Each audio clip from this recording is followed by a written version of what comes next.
Hey, it's Worth Playboy. And my Playboys Bunny. Welcome to our podcast where we discuss pickup, game, relationships, and Sex. today's topic is religious girl game versus player game. Woohoo! And it means a big difference. Yeah. In the approach. Yeah, it's true. And it really comes down to limitations and calibration. Calibration is key. Yeah. And I think that a lot of men are not great at calibrating, unfortunately. Exactly. If you're a player and you know what you know, and you know the basic tenets of, approach and picking up girls and asshole game and all of this, and you're dealing with a girl who's a religious girl. Yeah. And is most likely going for her MRS degree. Yeah. She's looking for that husband. The thing is when you approach, you always open up with asshole game to a certain extent. It shows off your self-confidence better than anything. Yeah. But you're immediately starting to calibrate it, because you can't go up, but you can always move it backwards. Right. And this is a thing you need to remember. Religious girls are girls.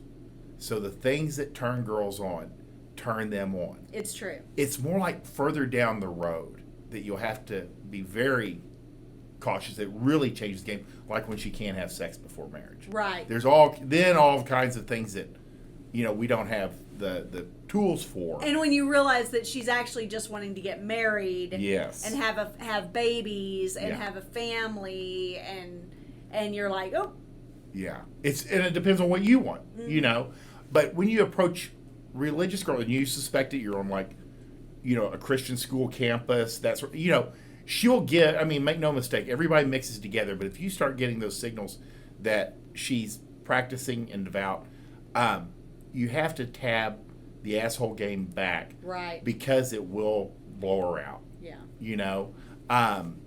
And you also have to look at being accepted, down the road. Once you start dating, there's two other things that when you're just a player, she may never introduce anyone to you. No. But in this case, you have to pass the social test, which is with her friends, mm-hmm, and you have to pass through her parents. So you have a story about that? Yeah, I dated a girl. This is a fine example of being a player, and it doesn't work. I dated a girl for a couple years. She had a twin sister who was dating, and this is a very religious family, dating a preacher. He was actually in seminary. In seminary and graduated while we were all dating. And then there's me. And I walk in with my girlfriend into the house, it's like a house or a family party. Yeah. And no one spoke with me. Wow. The entire time. It was really... Well, and you said you'd go to events, you'd sit with the family, they wouldn't speak with you. It was crazy. You'd go to her games or whatever. Nothing. That sucks. It was truly bizarre. Well, and that's just poor manners. It's crazy. It really is. You see it, but it is... That's excessively... That's kind of a cruel...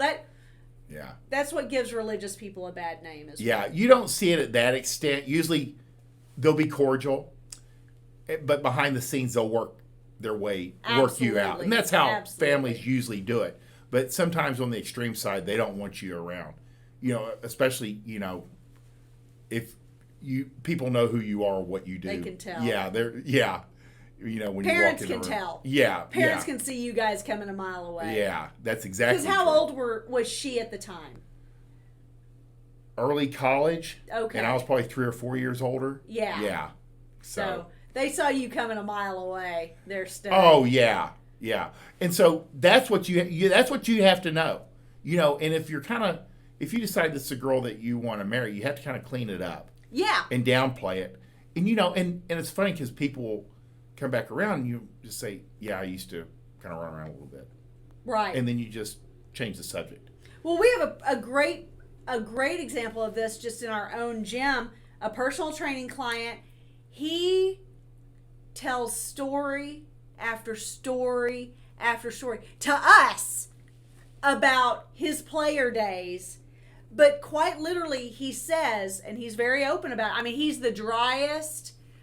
He's insurance. He's the straightest straight guy. He's the straightest straight guy on the planet now. But apparently he was not when he was younger. And he's very honest and open about the fact that he knew that he couldn't marry the kinds of girls that he was attracted to as a player. And so he diligently looked for kind of the opposite in a lot of ways. And he married her. And they've been happily married for almost 30 years. And, yeah. I mean, he couldn't be happier. She's happy. But she knows probably maybe a fifth of these stories. A fraction. Maybe. All she knows is he was very well known. He was very popular. And he's just a popular guy. He's always been a popular guy. He is. But, so that's funny. Yeah, but that's a great example of when a man, I think that it kind of gets a negative connotation that, well, why should he change, for her? It's about the caliber of woman that you want to build a life with and you want to have children with. If, that's up to you. But just like women, if they want a better life, they have to project that into their life. They can't be the bar whores expecting to get like the golf club, the country club guy. That's not how that works. Same goes in reverse. If you are a man who's been playing the field or not, but you are trying to attract a certain type of girl, you have to actually become the kind of guy that would attract that kind of girl. And to his credit, and it's interesting, in Fort Worth, you can be the whole gamut. Yeah.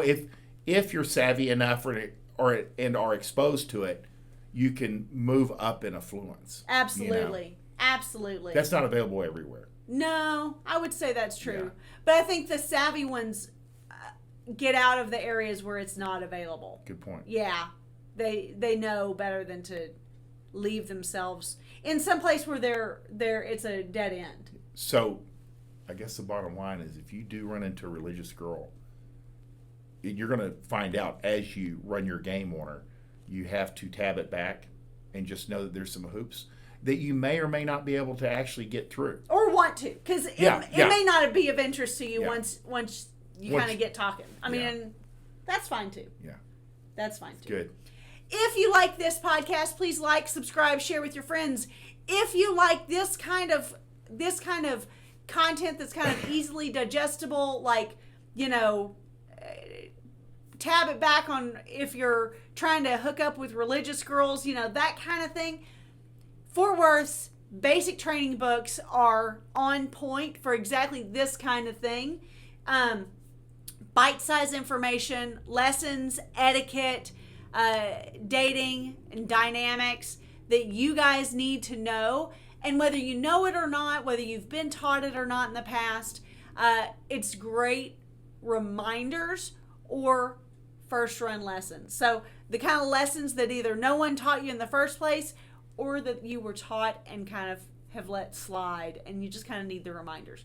Great purchases. I recommend both of them and the man who wrote them. We want you to win. Bye!